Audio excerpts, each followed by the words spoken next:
오늘은 제2부입니다. 요한이 깨달은 예수님의 말씀인데, 깨달았냐 하면 요한이요, 예수님이 무슨 권세를 받았는지 깨달았어요. 뭐냐면은 아버지께서 아들에게 주신 심판권이에요. 심판권. 자, 심판권을 가지신 분이 누구예요? 누구예요? 저요. 하나님이요. 예수님이에요. 예수님이 어떻게 해서 심판권을 받았는지 한번. 하나님 거니까 예수님이 아들에게 주신 거 아니에요? 그러니까 아니지. 예수님 원래부터 갖고 계신 심판권을 받은 예수님이 심판하시면은 우리가, 예수님은 누구 편이에요? 우리 편이죠. 예수님은요, 심판하실 자격을 다 이 땅에서 갖췄어요. 자, 우리를 창조하시고 우리 죄질 때 우리 죄값으로 다 죄값을 다 갚으시고. 여기 놓으세요. 이게 좀 나가서. 그래서 우리를 구원하시기 위해서 모든 것을 다 하셨는데, 그것을 심판하시는 분이 예수님이면은 어때요? 마음이 기쁘죠? 자, 어떻게 해서 심판권을 받았는지 우리 한번 보겠습니다. 자, 요한복음, 이거 이래 하면 안 돼, 너무 얼굴. 요한복음 5장 22절, 이것 좀 외우세요. 다 같이 읽어볼게요. 시작. 아버지께서 아무도 심판하지 아니하시고 심판을 다 아들에게 맡기셨으니. 은별이 읽어봐요. 아버지께서 아무도 심판하지 아니하시고 심판을 다 아들에게 맡기셨으니. 네, 아들에게 다 맡겼어요. 자, 아들 예수님을 우리가 어떻게 해서 심판권을 얻으셨는지 보겠습니다. 화이트스 요한복음 5장 22절을 보면요, 재판관으로 임명되신 그리스도, 아버지는 그의 아들에게 모든 심판하는 권세를 다 맡기셨다. 그리스도는 충성의 보상을 큰 소리로 선포하실 것이다. 아버지께서 아무도 심판하지 아니하시고 심판을 다 아들에게 맡기셨으니 또 인자됨을 인하여 심판하는 권세를 주셨느니라. 그리스도는 인성을 받으시고도 이 세상에서 순결과 거룩한 생애를 사셨다. 이러한 이유로 그는 재판관으로 임명을 받으신 것이다. 재판관의 자리를 차지하시는 분은 육체로 나타나신 하나님이시다. 예수님이요, 인성을 쓰지 않았으면 이 심판권을 받지 못했어요. 인성을 쓰셨을 때 죄를 지었으면 심판권을 받지 못했습니다.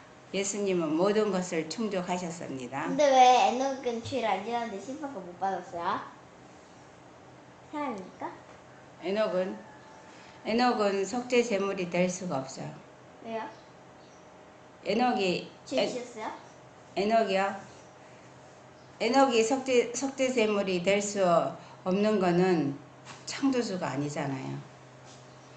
그분만이 홀로 재판관이심, 그리스도께서 모든 심판하는 권세를 다 맡기셨다. 그럼 우리가 어차피 그리스도께 모든 심판하는 권세를 다 맡기셨다. 뭐? 나중에 우리가 하늘나라 간 심판했을 때 재판. 우리 천사들을 재판한다고 그랬어요. 아니, 마귀를. 그러니까요. 어. 마귀랑 그 악인데 우리가 재판. 예수님이 우리에게 그런 권세를 주셨죠. 그런데 그 모든 거는요, 예수님의 공로로 우리가 하는 거지 우리의 공로로 하는 거 아니에요.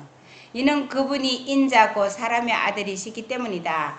그의 정보망을 벗어나 있는 것은 아무것도 없다.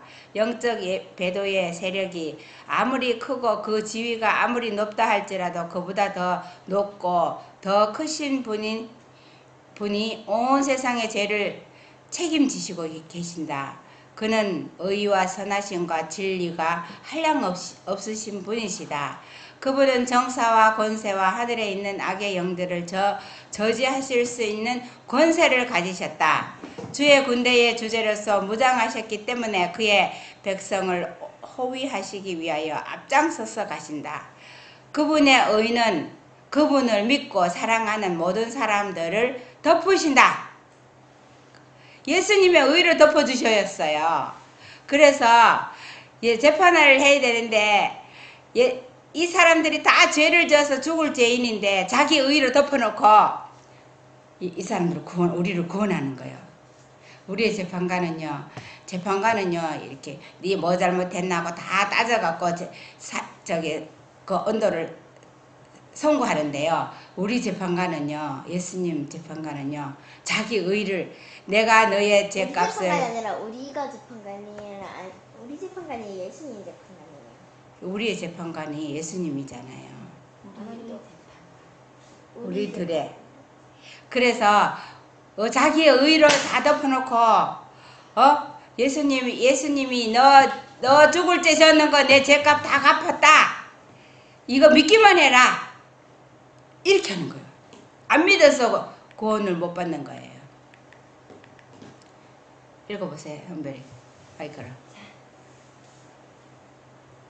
군대 장관이신 그분은 그의 백성들의 둘레에다 불성각을 들으시기 위하여 하늘 군대를 영솔하신다. 그분만이 홀로 의의 재판관이시니 이는 그가 그들을 지으셨고 무한한 값을 주시고 그들을 속량하셨기 때문이다. 그는 하나님의 계명에 순종한 사람은 상을 받을 것이며 죄를 범죄한 사람들은 그들의 행위에 따라 받을 것을 보고 계신다. 네, 우리의 군대 장관이신 예수님은요, 마귀가 우리를 자꾸 죄를 지어서 구원을 못 받도록 할 때 불성곽을 둘러가지고 우리를 보호하시는 거예요. 그런데 우리가 어떻게 죄를 짓도록 하느냐 하면은 하나님의 계명을 순종하지 못하게 하는 것이 우리가 하늘의 백성이 못되게 하는 방법이에요. 자, 우리가 뭐를 잘못해야 하나님의 계명을 순종하지 못하도록 마귀는요 자꾸 유혹을 해요. 요런 거 유혹 주고 저런 거 유혹 주고 해가지고 너 이거 해봐가 자꾸 꼬셔서 예수님하고 떨어지게 만드는 거예요. 우리가 그것을 감지를 해야 됩니다. 예, 누구세요? 우리의 재판관이 예수님입니다. 근데 우리도 재판장에 서요? 읽어보세요. 재판장이신 그리스도, 인간으로서 고난당한 사람들 중에 왕이 온 세상의 심판장이 되어야 한다는 것이 하나님의 구상이었다. 지상 법정에서 다소곳이 신문을 받으신 분, 하늘 법정에서 인간을 영원한 죽음으로부터 구원하시기 위하여 오신 분, 사람들이 멸시하고 거절하고 사단의 충동을 받은 사람들의 모든 모욕을 다 당하신 분, 치욕스러운 십자가의 죽음을 맛보신 그분만이 보상이나 형벌을 선고하도록 되어 있었다. 네, 재판관이신 예수님은요, 이 세상에 재판장이 되게 하는 것이 하나님의 구상이었대요. 그렇게 네가 이 땅에 가서 죄를 짓지 않고 정말 하나님의 말씀을, 하나님의 뜻을, 계명을 다 순종하고 이렇게 했을 때에 재판관의 자격을 얻게 한다는 것을 가르쳐 주셨어요. 그래서 이 모든 과정을 다 예수님은 자기의 능력으로 이 땅에 사는 게 아니라 하나님을 믿는 믿음으로 사셨잖아요. 그래서 재판관이 됐어요. 이 예수님이 여기 예수님 앞에 가갖고 있으면 예수님 우리 편이잖아요. 우리의 죄를 다 예수님 의로 덮어놓고 구원하려고 여기 봐봐요. 예수님 앞에 섰어요. 근데 왜 예수님이 날개를 가지고 있어요? 예수님 날개가 있어요. 에? 야, 우리도 날개가 있어요. 하늘 오르락 내리락 하려면 빛의 날개가 있어야지. 걸레조각 같은 인간의 이론. 온 세상은 도덕적 의의 표준 앞에 정죄를 받으신 채 서 있다. 이 세상이 다 정죄받은 채 서 있어요. 큰 심판의 날에 지상에 살았던 모든 사람은 하나님의 율법의 빛에 비추어 선악간에 각기 자기의 행한 대로 선고를 받을 것이다. 죽어가는 희생제물과 함께 십자가가 제시될 때 모든 입은 잠잠할 것이다. 죄로 인하여 소경이 되고 타락되었던 모든 사람의 마음이 십자가의 참 의미를 알게 될 것이다. 한없이 무거운 인간의 죄짐을 지시고 고개를 숙이시고 있는 신비로운 희생제물이 있는 십자가 앞에 죄인들은 정죄를 받은 채 서 있을 것이다. 모든 핑계와 거짓된 변명은 순식간에 쓸려나갈 것이다. 인간의 배도의 그 사악한 성질이 드러날 것이다. 사람들은 그들이 선택한 것이 무엇인지를 깨달을 것이다. 그때야말로 그들은 평강의 왕이신 그리스도 대신에 바라바를 택한 것을 깨달을 것이다. 우리가요, 예수님 대신에 하지 말라는 거 다 선택하면요, 바라바를 선택하는 거예요. 강도를 선택하는 거, 내 주인으로. 그들은 성육신과 십자가의 죽음의 오멸을 분명히 알게 될 것이다. 왜냐하면 그것이 마음의 눈에 제시되기 때문이다. 정죄를 받은 사람들은 그가 진리를 거절한 것이 어떤 성질의 행위인지를 행위인지를 읽게 될 것이다. 모든 사람은 하나님의 입으로 나오는 모든 말씀 대신에 사단에 미혹해 하는 거짓말과 그릇된 해석을 받아들임으로써 그들이 진리를 떠나 오류를 범했다는 것을 깨달을 것이다. 그들은 다음과 같은 선고 곧 오 사람아 그대는 큰 배도자 사단의 깃발 아래 서기로 하였도다. 그렇게 함으로써 그대는 그대 자신을 파멸시켰도다 라는 글을 읽을 것이다.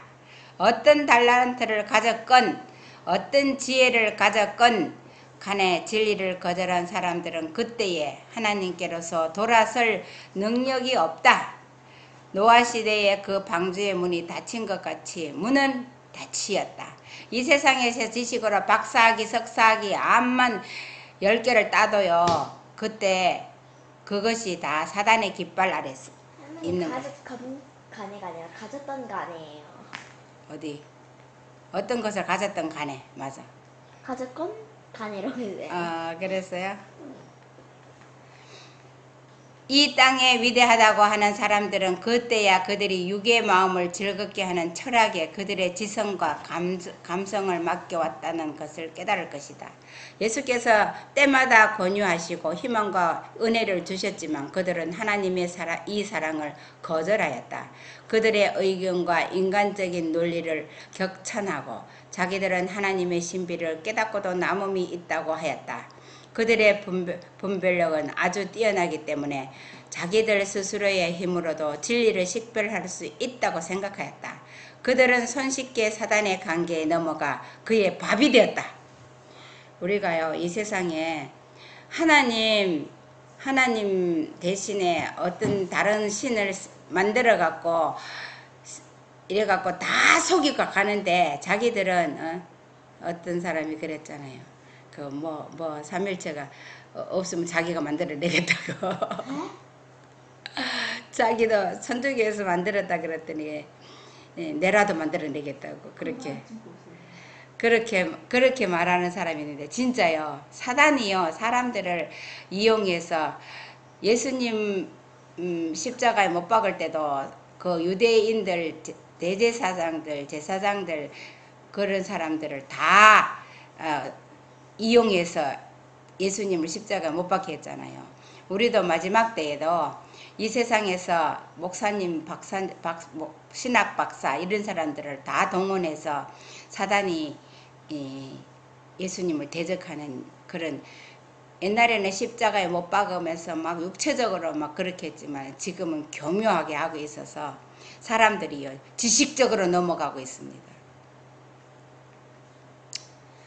이는 사단이 그들 앞에 인간의 철학 가운데 있는 그럴듯한 오류를 제시하였기 때문이다. 그게 다 사단이 한 거예요. 그들은 모든 지혜의 근원이신 분에게 등을 돌리고 인간의 지성을 숭배하였다. 하나님의 기별과 그 기별자들을 무시하였다. 자비의 초청을 농담거리로 삼고 예수의 신성을 부인하고 그분이 인간의 성정을 입으시기 전에 가지셨던 선제성을 조롱하였다. 그러나 걸레조각 같은 인간의 논리는 하나님의 크신 날에 모래로 만든 줄에 불과하다는 것이 판명될 것이다. 자, 인간의 지혜로 만들어낸 이런 것들은요 모래줄이래요. 모래줄이 얼마나 힘없이 넘어져 버리겠어요. 아니 모래는 줄도 못 만들겠다. 그러니까 이 사단이 만드는 것들이 모래줄이래. 한번 읽어봐. 악인들이 절강한 십자가의 고뇌, 거저주시는 은혜를 거절하는 사람들은 그들이 멸시한 것의 가치를 알게 될 것이다. 그들은 그리스도께서 모든 사람의 구속을 위하여 십자가 상에서 견디셨던 고뇌를 그때 느낄 것이다. 그때야 그들은 그들이 잃어버린 것, 곧 영생을 잃고 불멸의 유업을 잃은 것을 실제로 느끼게 될 것이다. 네, 악인들이 사단에 속아갖고 그렇게 이용당해서 그 예수님을 자기를 구원하려고 오신 예수님을 그렇게 못 박아는 것을 몰라갖고 그렇게 열성을 다해서 그 모든 죄값을 자기가 진다고 자기 자손들이 진다고 막 그렇게 하면서 날뛰었던 것처럼 마지막에도 또 이렇게 할 거예요. 그런데 그것이 마지막에 예수님 재림할 때 그때 가야 깨달을 거예요. 그러기 전에는 깨달을 수가 없어요. 필설로 다 묘사할 수 없는 악인들의 혼란상, 죄인들이 신성유의 인성을 입으셨고 아직도 입고 계시는 그분을 바라보지 않을 수 없게 되었을 때에 그들의 당황한 마음을 묘사하기가 어려울 것이다. 그들의 눈에서는 비늘이 벗겨지고 그들이 그전에는 보고자 하지 않았던 것을 볼 것이다. 그들이 그리스도를 받아들이고 그들에게 허락된 기회들을 이용하였더라면 얻을 수 있었던 것이 무엇인가를 보게 된다. 그들이 거절한 율법이 하나님의 보좌만큼이나 높다는 것을 깨닫는다. 하나님이 친히 그의 율법을 존중히 여기시는 것을 본다. 우리가 하나님의 법을 안식일이나 모든 것을 잘 지키라고 하는데 우리가 지금 할 수 없으면은 나중엔 더 할 수 없겠죠. 그때 가서 후회해도 소용이 없어요. 그때 잘할 걸 이러지 말고 우리 정말 하나님의 율법을 하나님이 얼마나 존중히 여기는지를 우리가 이 땅에서 하나님의 율법을 존중히 여기는 그런 마음이 있어야 돼요. 우리가 글로 필설로 묘사할 수 없는 혼란성이 온다 그랬어요. 참으로 놀라운 장면이 아니겠는가. 어떤 사람이 펜으로도 그것을 묘사할 수가 없다. 사여진 세상의 죄가 벌거벗은 것 같이 드러나고 악인들에게 말씀하시는 심판주의 음성이 악을 행하는 자들아 나를 떠나라고 하실 것이다. 예수님이요. 그러면요. 마지막에 엘레나잇이 우리도 봤을까요? 우리가 어떻게 하는지 무슨 말? 그걸 봤는지는 모르겠어요. 그럼 한 100년 되면 살았는데 그러면은 하이브리드는 그 본 거를 누가 어떻게 할 거를 본 거 그런 거는 안 기록해놨어요. 예언들만 해놨지. 그 다음에 그리스도를 찌른 자들이 그리스도의 사랑을 경멸하고 그의 훌륭한 그의 긍휼을 모독한 것을 기억할 것이다. 그들이 어떻게 해서 그리스도 대신에 도둑이요 살인자인 바라바를 택하였는지, 그들이 어떻게 해서 그의 머리에다 가시관을 씌웠는지, 채찍에 맞게 하고 십자가에 못 박았는지를 기억해낼 것이다. 그들이 어떻게 해서 십자가 상에서 고민으로 죽어가는 그분을 조롱하여 십자가에서 이제 내려올지어다 그리하면 믿기겠노라. 저가 남은 구원하였으되 자기는 구원할 수 없도다고 말하게 되었는지를 기억할 것이다. 이 요한이요 아주 섬세하게 다 기록했거든요. 이런 모든 것들을 보고요. 그것을 기록을 아주 잘 남겼어요. 성경절 한 절 한 절에. 그런데 그것을 보고 또 화이트 부인이 그 심정 속으로 들어가서 더 이렇게 또 표현해 놨거든요. 근데요 요한이 가장 어린 제자였지만은요 예수님의 하나하나 거기에 상황 일어나는 것에 증인이 되기 위해서 얼마나 정확하게 글로 남겼는지 모릅니다. 그들은 간구하시는 그분의 음성이 다시 들리는 듯 할 것이다. 간절한 그의 목소리는 구주께서 그들에게 말씀하실 때와 같이 그들의 귀에 똑똑하게 울리며 들릴 것이다. 그리스도께 가해진 모욕과 조롱의 행동 하나하나가 모두 마귀와 같은 행동을 하던 그때와 같이 그들의 기억에 생생하게 떠오를 것이다. 이게 심판이에요. 자기가 이게 용서를 받으면 지워지거든요. 회개하고. 그런데 회개하지 않고 남아있는 죄가 자기가 했던 것이 생생하게 되살아날 때 자기는 그것을 감당할 수가 없어요. 그런데 우리가 회개를 하고 용서를 다 받으면요, 생각이 하나도 안 나는 은혜를 주셔요. 그래서 회개하라는 거예요. 우리가 정말 하나님께 회개하는 것이 얼마나 중요한지 우리를 살리는 거예요. 우리가 죄책감에 사로잡히면 우리는요, 거기서 헤어날 수가 없습니다. 그들은 산과 바위를 불러 이르되 산과 바위야 우리 위에 떨어져서 보좌에 앉으신 이의 낯에서와 어린 양의 진노에서 우리를 가리우려 할 것이다. 어린 양의 진노, 참으로 부드럽고 인내하시고 오래 참으셨던 그분 자신을 희생제물로 내어주셨기 때문에 한 마리의 양으로 도살장에게 끌려가셨던 그분이 그렇게 하신 것은 지금 그들에게 닥친 운명으로부터 저들을 구원하기 위함이다. 예수님이 십자가에 그렇게 아무 저항 없이 걸어가신 거는요, 우리가 십자가를 보고 마음에 울림이 없고 감동이 없는 거는요, 예수님이 내 죄를 위해서 저렇게 하셨다는 그것이 실감이 안 나기 때문에 그래요. 그럼 미안하잖아요. 내 죄를 위해서 십자가를 저렇게 지시고 고통당했다는 걸 생각하면은 진짜 그 앞에서 눈물이 나야 돼요. 십자가의 장면을 생각할 때. 은별이 십자가를 보고 예수님이 당하신 거 보고 눈물이 나요? 그거를 생각해 보세요. 십자가를 보면서 내 죄를 위해서 가셨다는 걸. 그렇게 할 때는 마음이 달라요. 읽어보세요. 모든 행동을 저울에 달아보심. 하나님은 모든 행동을 저울 위에 올려놓으신다. 참으로 두려운 장면이 아닌가. 율법에 따라 온 세상 앞에서 심판이 진행될 때에 하나님의 거룩한 품성과 죄의 흉악성에 대하여 어떤 인상을 받게 될까? 그때에 회개하지 않은 죄인들의 마음에 그가 범한 모든 죄가 공개될 것이며 자기 죄의 총체적인 모습을 보고 알게 될 것이다. 네. 그런데 달아보시는데요. 가장 중요한 거는 우리의 죄짐이 무거워서 다 죽게 됐지만 예수님은 그것을 갚으시고 우리를 용서하는 자에게 회개를 주셔서 저울이 가벼워지게 했어요. 이것을 우리가 회개를 정말 해야 돼요. 우리가 무엇을 회개해야 되는지 정말 내어놓고 회개할 때에 우리의 모습이 바뀌어집니다. 우리의 모습이 완전히 바뀌어지는 그런 상황이 왔어요. 유다서에 보면요, 충성을 다한 승리자들이 면류관을 쓸 때에 하나님은 그의 율법을 범한 모든 사람들, 그의 언약을 깨뜨린 모든 사람들을 제시하실 것이다. 의인 중에는 단 한 사람도 잃어버림이 없을 것이다.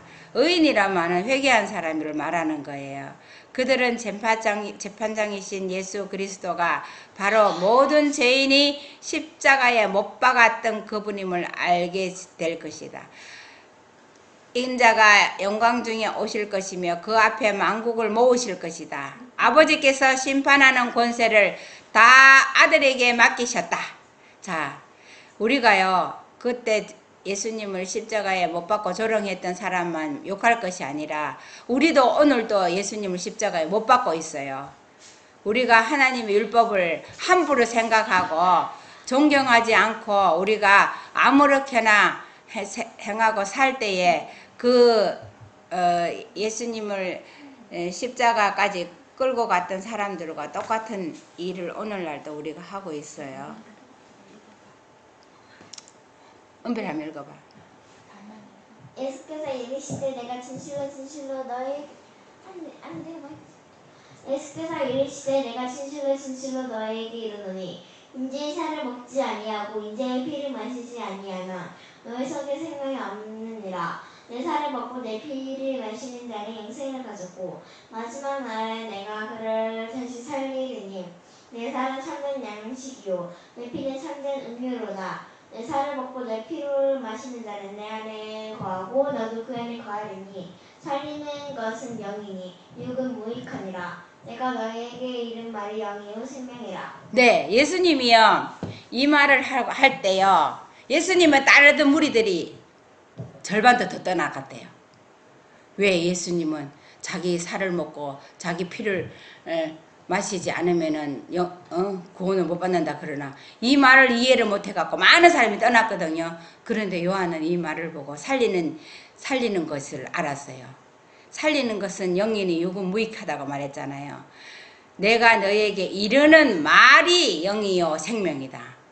하나님의 말씀이 영이고 생명이고 또 무엇을 먹으라는지를 확실하게 설명을 해줬어요. 먹고 마신다는 것은 그리스도와 친숙하다는 것을 뜻함. 그리스도는 그 말씀의 뜻을 매우 분명하게 말씀하셨기 때문에 어떤 사람도 그 말씀에 걸려 넘어질 필요가 없다. 하나님의 아들의 살을 먹고 피를 마시는 것에 대한 그분의 언급은 영적인 의미로 받아들여야 한다. 우리가 믿음으로 그분을 우리의 구주로 굳게 붙잡을 때 우리는 그리스도의 살을 먹고 피를 마시는 것이다. 예수님을요 구주로 나를 구원하신 구세주로 굳게 붙잡는 것이 예수님을 살과 피를 마시는 거예요. 그런데 예수님은 살과 피를 다 흘리셨잖아요. 그것이 우리가 예수님을 굳게 붙잡아야 돼요. 그리스도는 그와 함께 마침내 그의 영광에 참여하는 사람 모두가 가져야 할 그리스도와 친밀한 교제를 나타내기 위하여 먹는 것과 마시는 것의 비유를 사용하셨다. 우리가 먹는 음식은 흡수되어 몸에다 힘과 건강을 준다. 이와 같이 우리가 그리스도 예수의 말씀을 믿고 받아들일 때 그 말씀들은 우리의 영적 생명의 일부가 되고 빛과 평화와 소명과 기쁨을 주며 육신의 음식이 몸을 강하게 하는 것 같이 영혼을 강하게 해준다. 예수님과 친밀한 교제를 나눠야 돼요. 예수님이 그랬죠. 나와 아버지와 함께 교제한다 그랬잖아요. 그런데 우리는 예수님하고 친밀하게 교제를 해야 돼요. 그래야 영적으로 건강하게 되는 겁니다. 실제적인 적용이에요. 은별이 읽어봐. 실제적인 적용. 우리들이 성경 말씀을 알고 그 말씀을 존중하는 것만으로 족한 것이 아니다. 그 말씀을 깊이 깨달아야 하고 그 말씀을 열렬히 연구해야 하며 하나님의 아들의 살을 먹고 그 피를 마셔야 한다. 그리스도인들이 이것을 어느 정도 실천하고 있느냐를 알아보려면 그들의 영의 사람이 어느 정도 건강하냐가 그 관건이 된다. 관건이 된다. 그게요, 우리가 하나님의 말씀을 우리가 밥을 먹어야 살듯이 하나님의 말씀을 연구하고 그 말씀을 깨닫고 이렇게 하는 것이요, 영적으로 하나님의 아들의 살과 피를 마시는 거예요. 그렇게 할 때에 영적으로 건강한지 안 한지 체크할 수 있습니다. 육신의 양식도 한 개만 안 먹으면 배가 고프죠.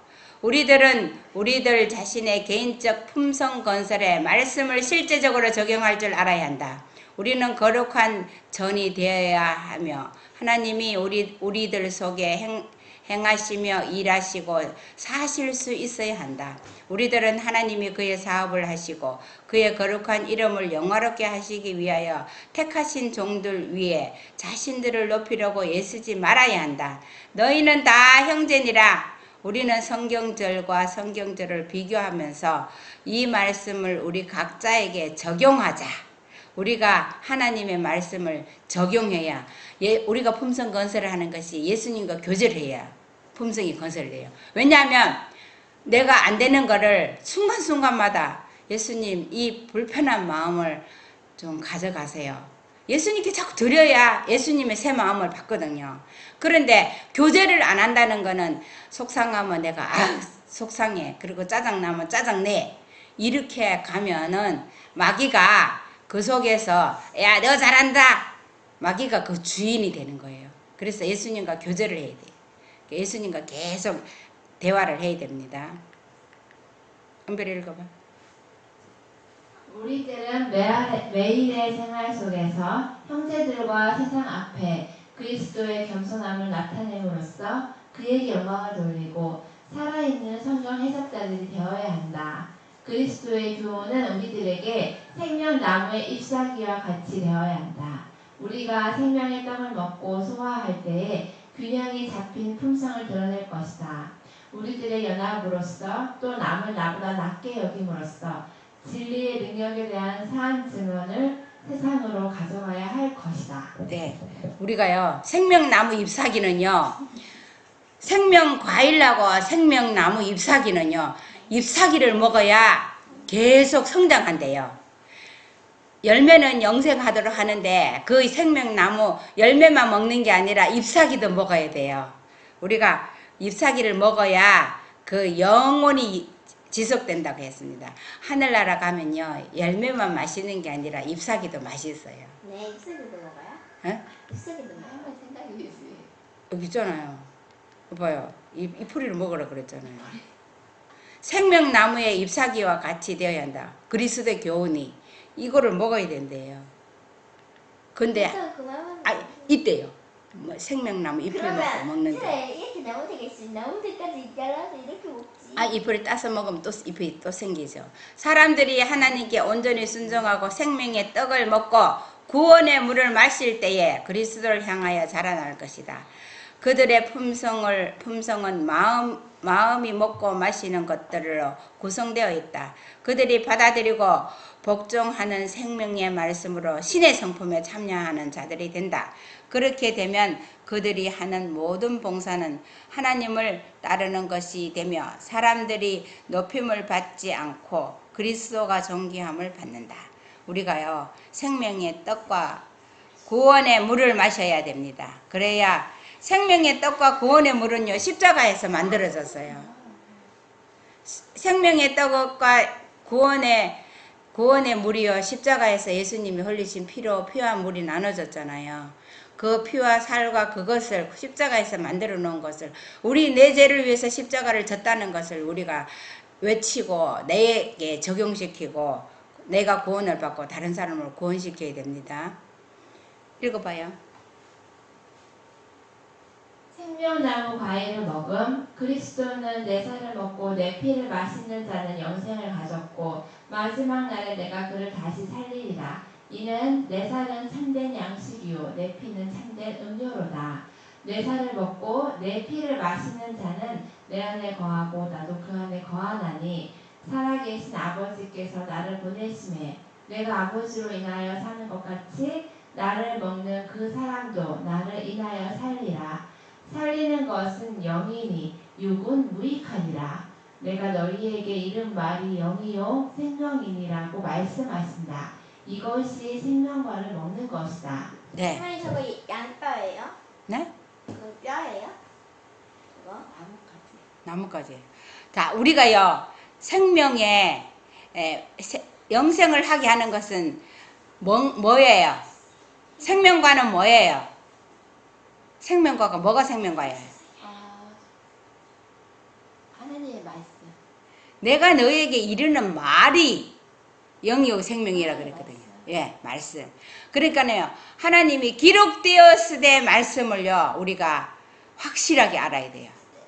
기록되었으되 말씀을 우리가 모르면요, 그가 우리가 살림을 받지도 않고 하나님의 영적인 살과 피를 마시는 것이 아니에요.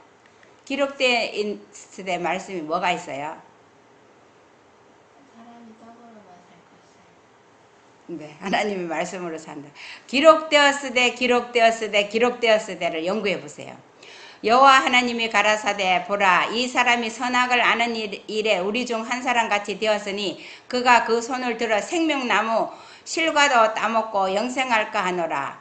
여호와 하나님이 에덴 동산에서 그 사람을 내어 보내어 그의 근본된 토지를 갈게 하시니라. 이같이 하나님이 그 사람을 쫓아내시고 에덴 동산 동편에 그룹들과 두루 도는 화영금을 두어 생명나무의 길을 지키게 하셨다.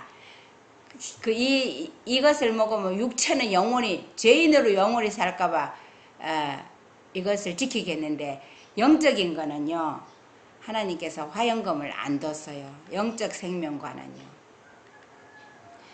생명나무를 먹는 것은 순종.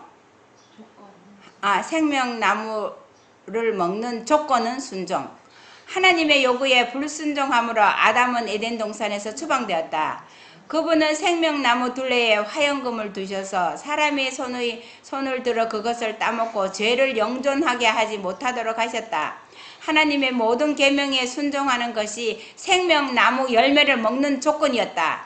불순종으로 인하여 아담은 타락하였고, 죄로 인하여 동산 중앙에 있는 생명을 주는 과일과 만국을 소생시켜 하는 그 잎사귀를 사용할 수 있는 모든 권리를 잃게 됐다. 생명은요, 과일은 생명을 주는 거고 잎사귀는 만국을 소생케 하는 잎사귀라고 했어요. 그래서 생명나무 과일과 열매를 같이 먹는 거예요. 그리스도를 통한 순종은 인간에게 완전한 품성과 그 생명 대신에 생명나무에 대한 권리가 주어진다. 생명나무에 다시 참여하는 조건은 요한에게 하신 예수의 증언 속에 분명하게 언급되었다. 그의 계명을 지키는 자는 복이 있나니 이는 저희가 생명나무에 나가며 문들을 통하여 성에 들어갈 권세를 얻게 하려 합니다. 요한이요, 봐요. 생명나무에 나가는 거는 계명을 지키는 거라 그랬거든요. 이것을 보고 우리가 그러니까 생명과가 뭔지, 생명과 잎사귀가 뭔지를 깨닫는 거예요. 뭐를 하는 것이 생명과를 먹는 거예요? 하나님의 말씀. 하나님의 계명을 지키는 자는 생명나무에 나가고 생명나무에 나가서 그 열매를 먹는 권세를 준다고 했잖아요. 하나님의 계명을 지키는 것이. 우리가 하나님의 계명을 정말 순종하고 정말 마음으로 존경해야 됩니다. 다 같이 읽어볼까요? 우리의 생명나무 앞에는 화영금이 없음. 기록되었으되라고 하신 성경 말씀이 우리가 전파해야 할 복음이다. 이 생명나무 앞에는 화영금이 들려있지 않다. 이 생명과를 먹지 못하도록 금지된 사람은 아무도 없으며 또 어떤 권세도 그렇게 하지 못한다. 모든 사람이 다 먹고 영원히 살 수 있다. 우리 이 생명나무, 우리에게 영적 생명나무에는 화영금을 두고 지키지 않아요. 기록되었으되 말씀의 생명과를 먹고 우리가 영원히 소생하고 그 잎사귀를 먹고 모든 사람을 전도해서 만국을 소생케 하는 우리 모두가 되기를 바랍니다. 네.